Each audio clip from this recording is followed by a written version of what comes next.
Chapter 3. Woomph, woomph.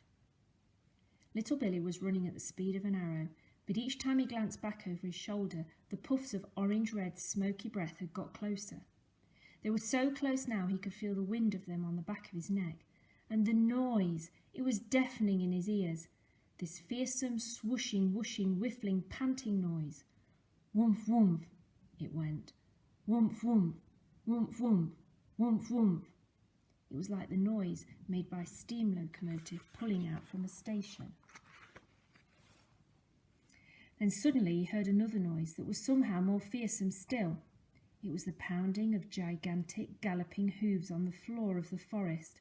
He glanced round again, but the thing, the beast, the monster, or whatever it was hidden from his sight by the smoke it shot out as it galloped forward. The smoky breath was billowing all around him now. He could feel its hotness. Worse still, he could smell its smell.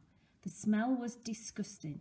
It was the stench that comes from deep inside the tummy of a meat-eating animal. "Mummy!" he cried out. "Save me!" Suddenly, directly in front of him, Little Billy saw the trunk of an enormous tree. This tree was different from the others because it had branches hanging down very low. While still running, he made a frantic jump for its lowest branch. He caught it and pulled himself up. Then he grabbed the next branch above his head and pulled himself up again, then again and again, climbing higher and higher to get away from the terrible, snorting, smoke-blowing, smelly-breath beast down below. He stopped climbing only when he was too exhausted to climb any higher. He looked up, but even now he couldn't see the top of the giant tree. It seemed to go on forever. He looked down. He couldn't see the ground either. He was in a world of green leaves and thick, smooth branches, with no earth or sky in sight. The snorting, smelly, smoke-blowing beast was miles away, down below somewhere. He couldn't even hear it anymore. Little Billy found a comfortable place where two big branches came together, and he sat down to rest. For the moment, at any rate, he was safe. Then something very peculiar happened.